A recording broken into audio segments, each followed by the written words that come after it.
Good evening. Thank you for coming in. And today I will be talking about how to raise minimum wage and why we should raise minimum wage in the United States. Currently, let's take personal experiences. You remember when we first all started joining the workforce and we look at how much we were getting paid, maybe $6, $7 an hour. Currently, the minimum wage hourly rate is about $7.25 an hour on average in most of the states in the United States. How can anybody feel any type of encouragement in order to want to go to work and do the best at their job when they're getting paid such low wages? A lot of things I'm going to be bringing to you today that hopefully can get an eye opener to how we can get these pay increases going for a lot of these workers in the United States. We look at what can 725 really get you. You have a lot of factors against you as a worker in the workforce. Rising gas prices, food is on the rise, gas for your home is on the rise as well because oil prices are going up. So both of those factors really pay dividends, but at the same time, it takes out all your money from your pocket. If you're only making 7.25 an hour. So there's got to be a give and take some way somehow.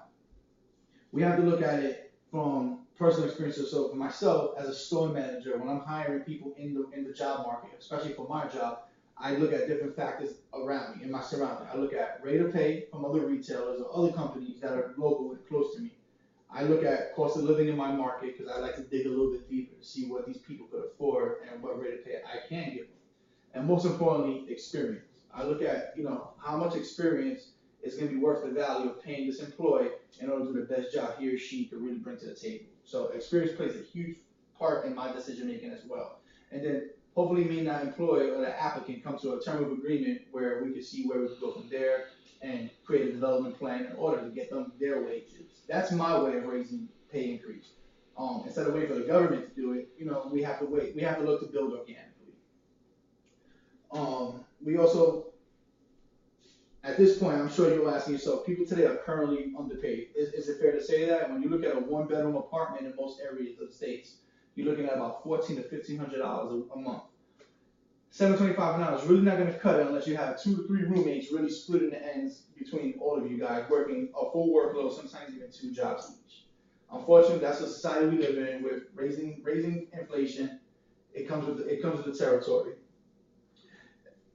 Another thing we have is purchasing power. So the U.S. government divides us between how much we're going to pay us an hour versus purchasing power in the local area. So cost of living is what most people like to hear, and that's the most common term that most people use.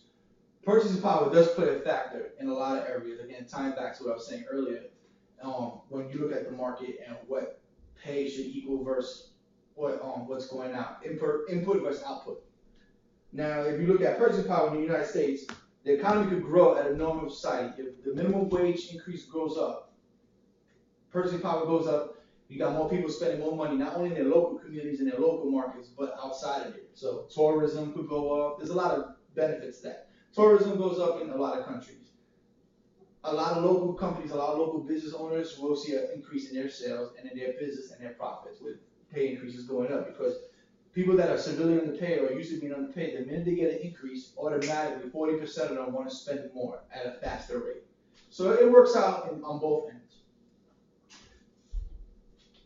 Another key advantage we have is that Medicaid. A lot of people look at Medicaid as a backup plan, to take care of those costly medical expenses. We range just to see a dentist for a checkup close to $100, $200, depending on what kind of dentist you go to.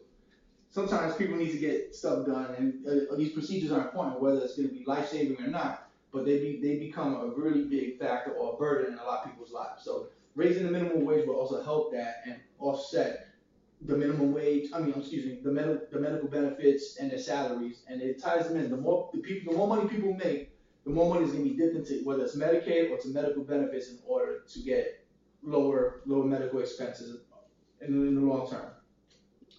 Key factors in raising minimum wage, again, can lift pay for about 41 million workers in the United States. That's approximately 30% of the entire United States workforce. So imagine all that money going around, again, spending at that rapid pace that we all hope to see the economy get a huge increase on.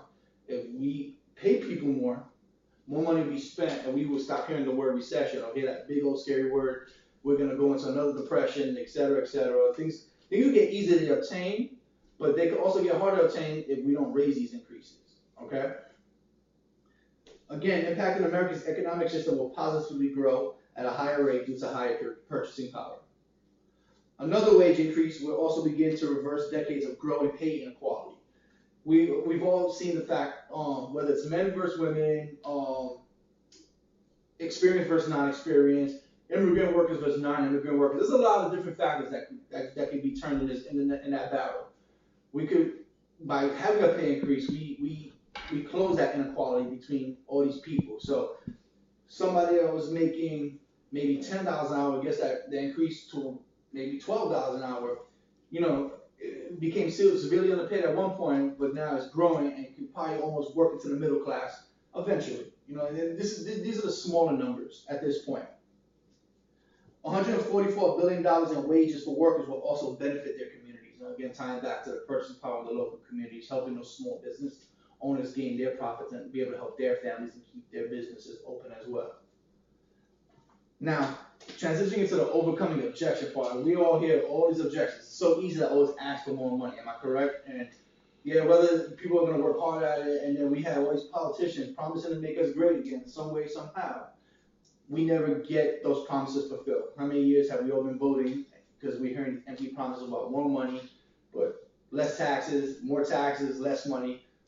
It's all one big circle, but we haven't seen any increases yet. We've only seen about a 30% on the dollar increase, which is not a lot of money nowadays, still to this day.